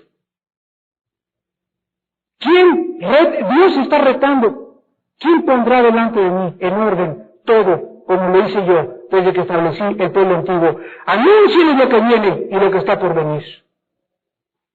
A ver, si alguien te diga va a pasar esto y esto y esto. Ahí te sigo Jim Dixon en 1963, cuando mataron al presidente John F. Kennedy en Dallas, dijo 2 semanas antes que había sangre en Dallas y que iba a morir el presidente. Ok, John Dixon profetizó y anunció un hecho que se cumplió. Nostradamus, de sus 85 profecías o 90 profecías, solamente se han cumplido 40. Jim Dixon, a partir de eso, comenzó a desvariar y murió lo que en un hospital psiquiátrico.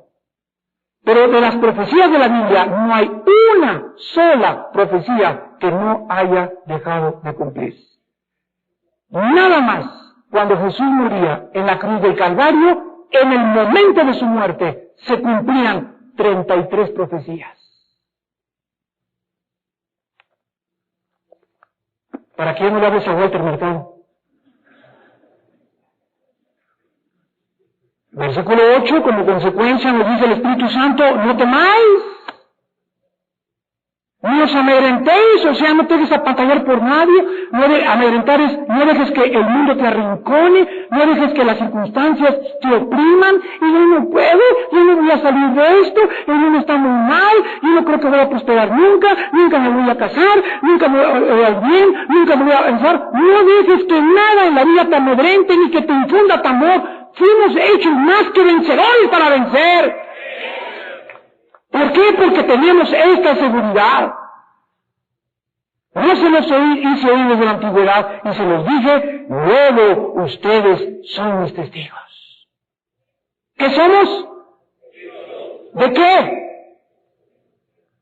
Somos testigos.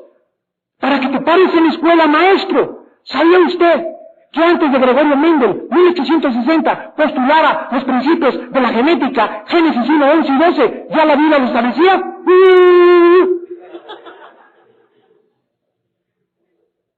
Maestro, ¿qué cosa? ¿Sabe qué? ¿Sabe usted que la teoría de la evolución y la selección natural no tienen una sola prueba científica?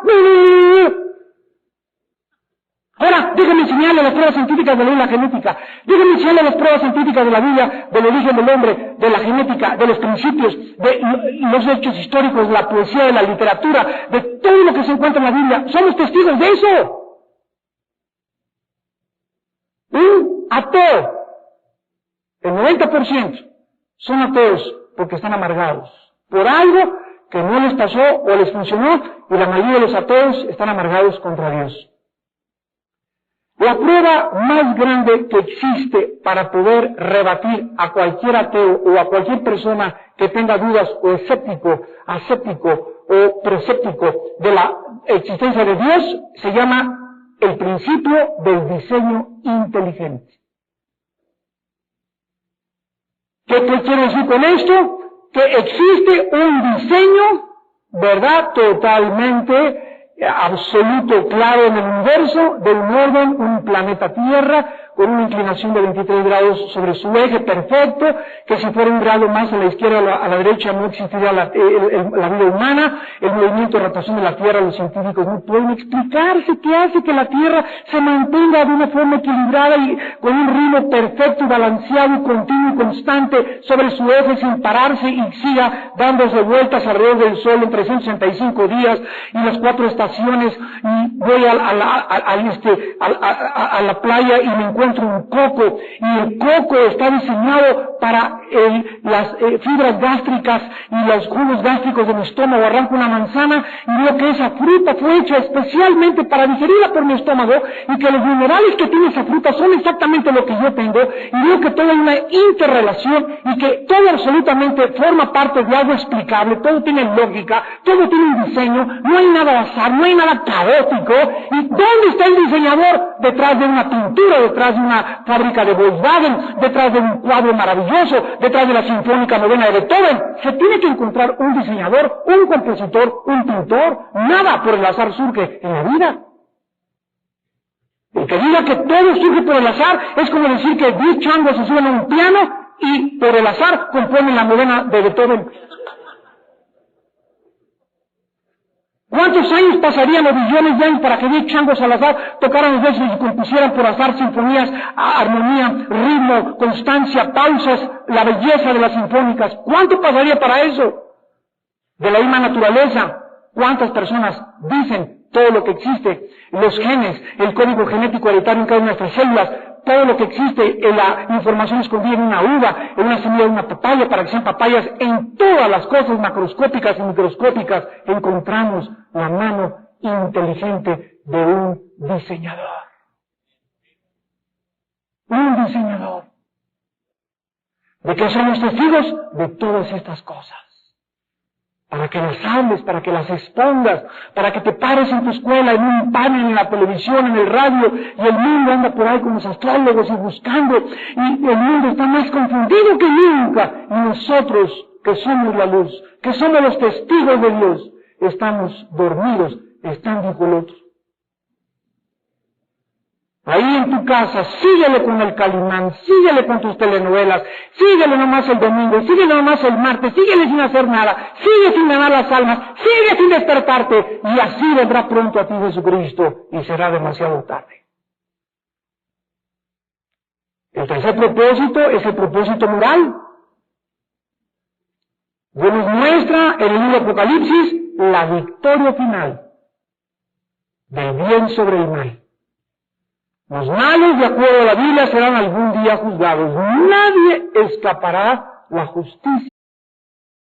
A través de la televisión, y nos da mucho gusto, sobre todas las cosas, poder bendecir al pueblo de Dios con la palabra de Dios. Y le pedimos a Dios que nos siga sosteniendo y dando sabiduría para poder continuar alimentando, guiando, dirigiendo, mostrando al pueblo de Dios las inescrutables riquezas del Evangelio del Hijo de Dios. En esta noche vamos a iniciar el estudio del libro de Apocalipsis por tercera vez.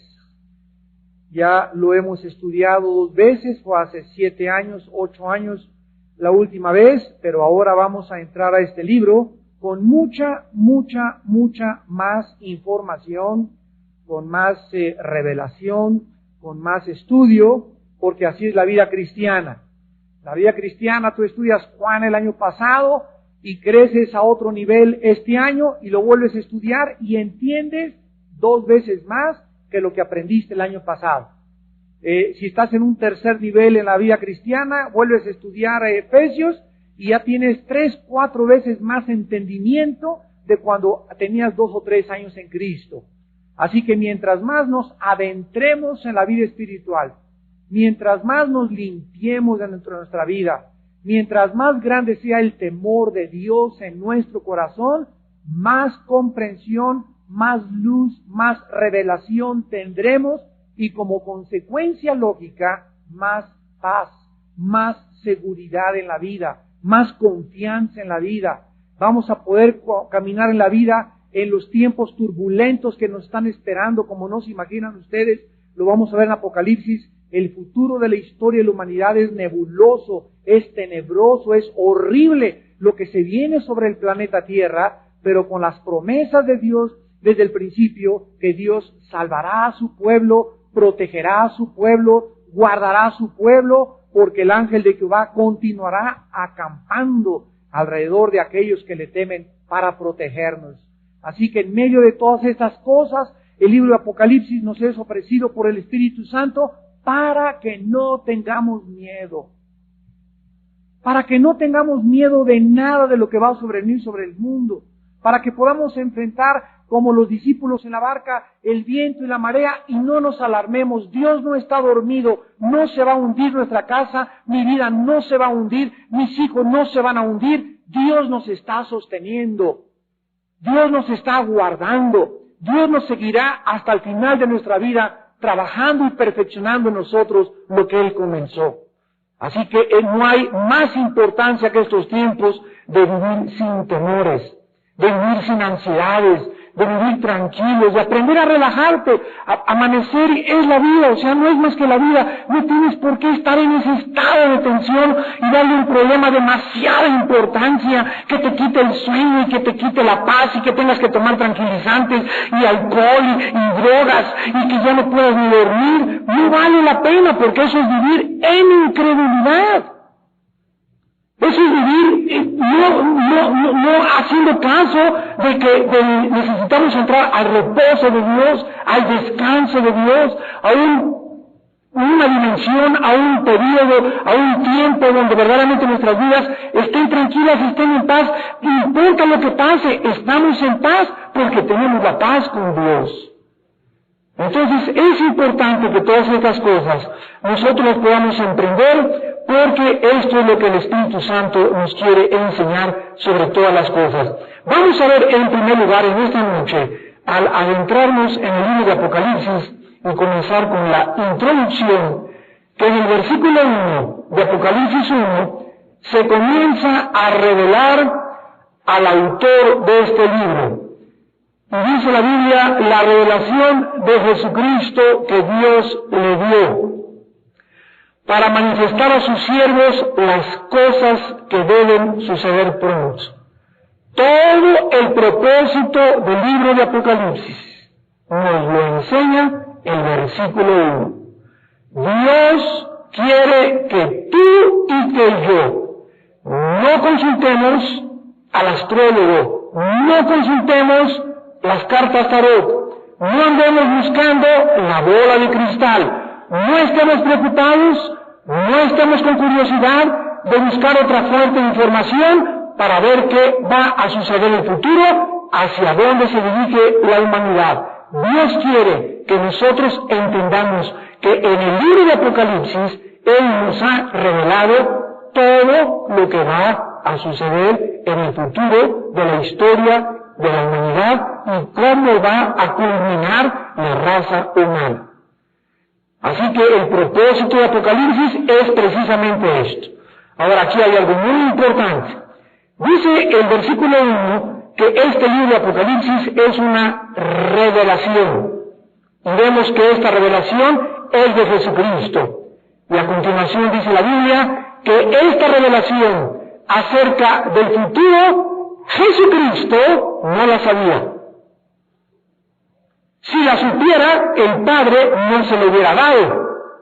Pero aquí vemos que esta revelación la recibe el Hijo del Padre. El origen de toda revelación se encuentra en el Padre. Vamos a explicar esto a continuación porque es precioso.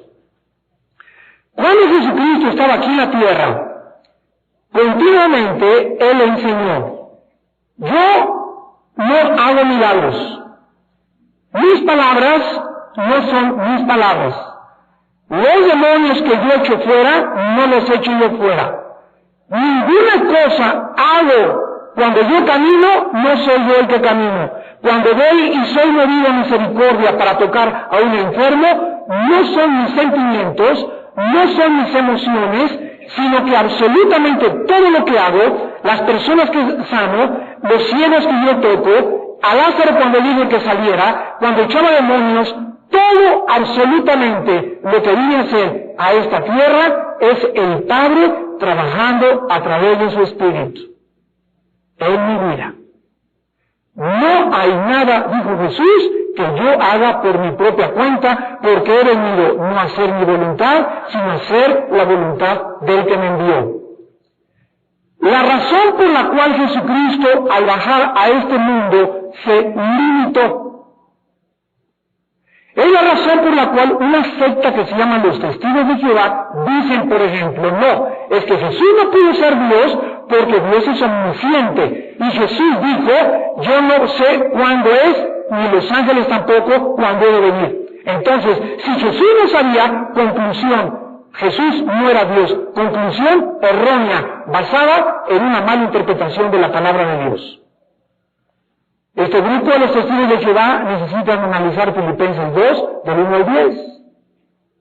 Donde la Biblia dice, siendo Jesús en forma de Dios, no estimó el ser igual a Dios como cosa a que aferrarse, sino que cuando llegó el tiempo para que naciera a través de una virgen el Hijo de Dios y bajara del cielo, Él en el cielo se deshizo, dice la Biblia, se despojó a sí mismo y tomó la forma de un siervo, semejante a ti y semejante a ti, a mí, y estando en esta condición de hombre, se hizo obediente hasta la muerte y muerte de cruz. Obediente. O sea, Jesús no se aferró a sus prerrogativas cuando bajó aquí a la tierra.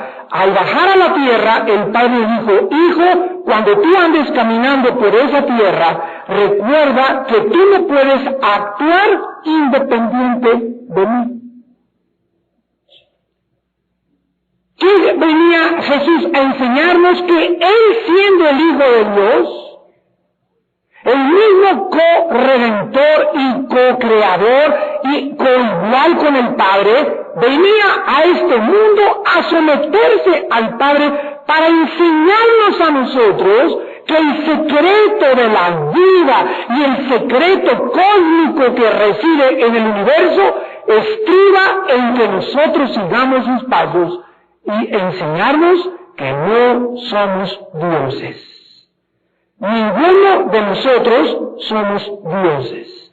Por lo cual, cuando nosotros venimos a Jesucristo y lo invitamos como nuestro Señor y como nuestro Salvador, entramos a un reino de obediencia, entramos a un reino de sumisión, entramos a un reino donde reconocemos nuestras limitaciones intelectuales, filosóficas, pensantes, entramos a un reino donde reconocemos que alguien superior a nosotros es el Señor, es nuestro amo, es nuestro creador, es nuestro sustentador, y como Él le merecemos sumisión, obediencia y sujeción, porque si no hacemos esto, estamos en el reino de Satanás, donde Satanás energetiza a la gente para que la gente actúe independientemente de Dios.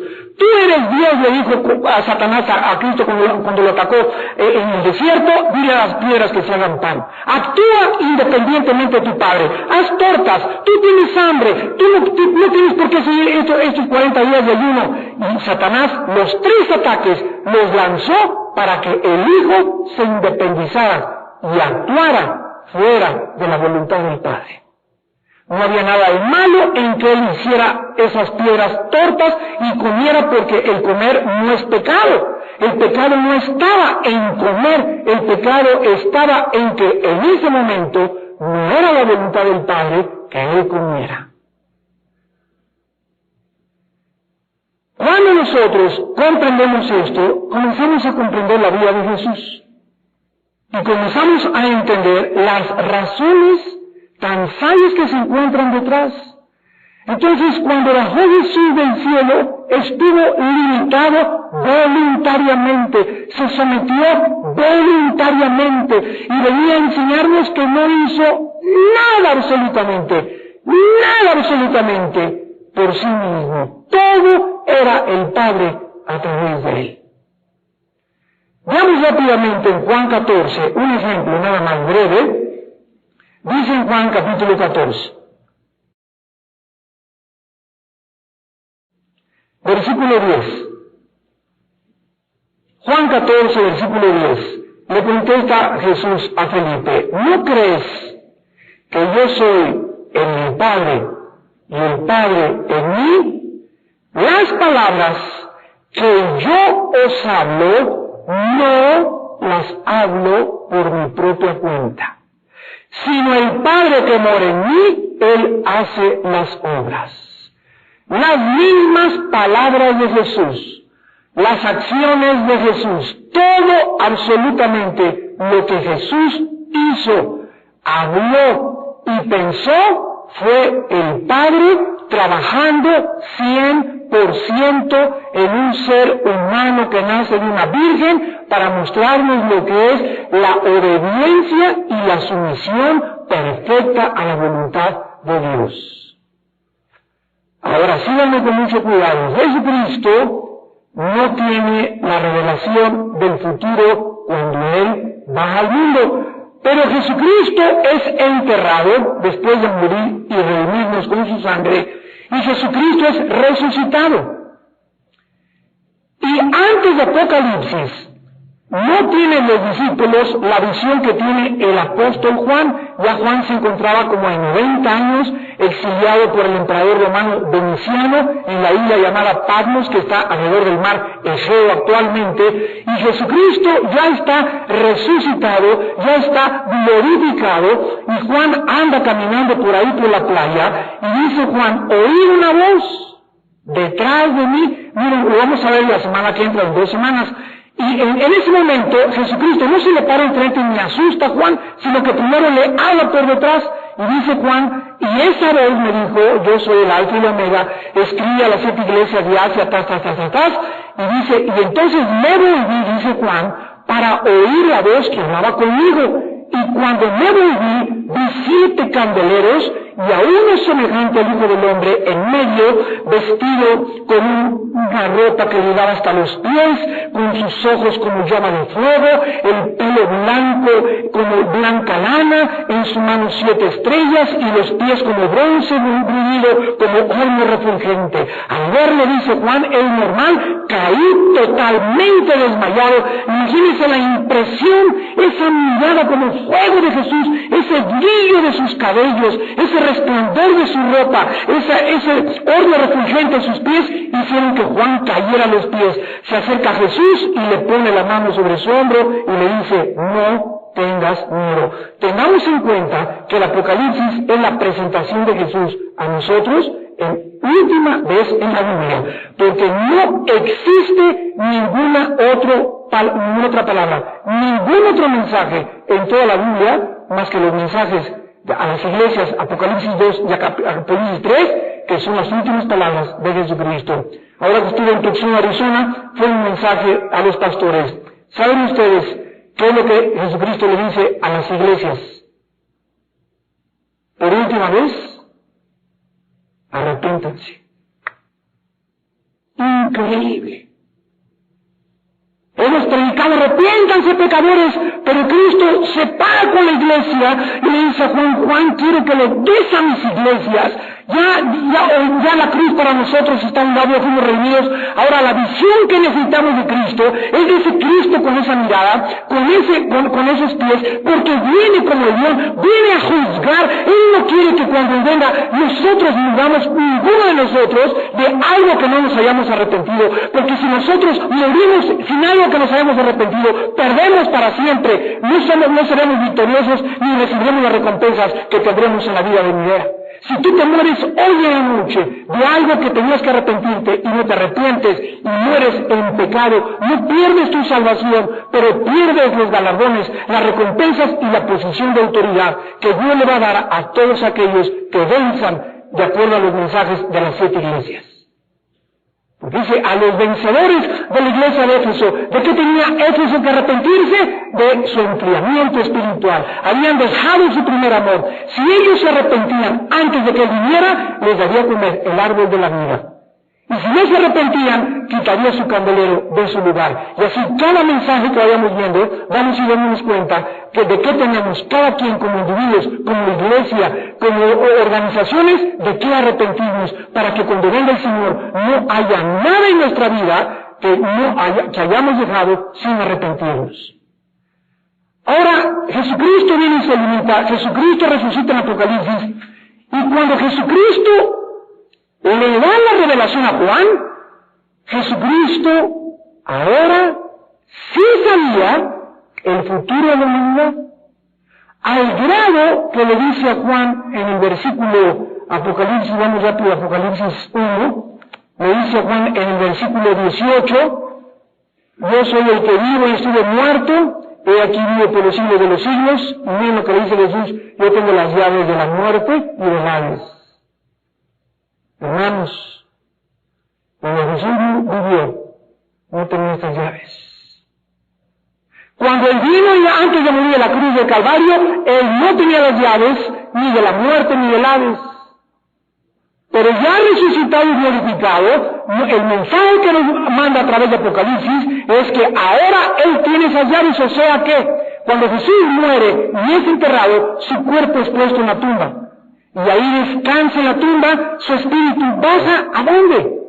Dice Efesios 4 que bajó al Hades, repitiendo lo que el rey David dijo, no dejarás que tu siervo, que tu hijo vea corrupción. Bajó al Hades, pero ya con las llaves. El Hades era como una prisión grandísima en el centro de la tierra, donde estaban los espíritus de los malos y los espíritus de los malos, de los buenos. En el Antiguo Testamento se llama Sheol, y estaban todos esperando. Nadie podía subir al cielo hasta que el Hijo de Dios muriera en la cruz. El Hijo de Dios muere y baja con las llaves y les abre la puerta a todos los que lo estaban esperando desde Adán, Moisés, David, la tribu de Judá, la nación de Israel, todos los salvos, y se los lleva con él al cielo a los 3 días que él resucita, y ahora de la cruz en adelante ya quedó vacío el Hades. Ahora nosotros de la cruz en los 3 días, cuando morimos, estamos ausentes del cuerpo, presentes en el Señor. Ya no tenemos que bajar a ningún lugar, ya no tenemos que bajar a ningún lugar intermedio para esperar a que nos lleven al cielo, porque ahora estamos ya totalmente perfeccionados, porque con una sola ofrenda nos hizo para perfectos a los santificados. Cuando Jesús vino, no sabía, y su limitación de su conocimiento fue totalmente temporal, no fue completo. El Cristo de Apocalipsis sabe todas las cosas y nos entrega esta revelación que el Padre le ha dado para tu vida y para mi vida. Y este mensaje de Apocalipsis es tan tremendo porque nosotros vamos a ver poco a poco lo que nos va a ir narrando el Espíritu Santo. Este libro fue escrito entre los años 95 y 96 después de Cristo. Cuando Juan, repito, estuvo exiliado en la isla de Patmos, en el mar Mediterráneo, junto al mar Egeo, por el emperador romano Domiciano. Anteriormente, 20 años antes o 30 años, Nerón había mandado incendiar la ciudad de Roma para que todo el mundo le echara la culpa a los cristianos y justificar echarlos al Coliseo romano para divertirse cuando las fieras los despedazaron vivos, a ellos, a miles de cristianos, a sus niños y a sus familias. Veamos 4 propósitos del libro de Apocalipsis en esta noche. El primero, Dios tuvo 4 propósitos principales en esta carta. El primero es el propósito inmediato. El propósito inmediato. Permitir a Jesucristo proclamar, he aquí vengo pronto.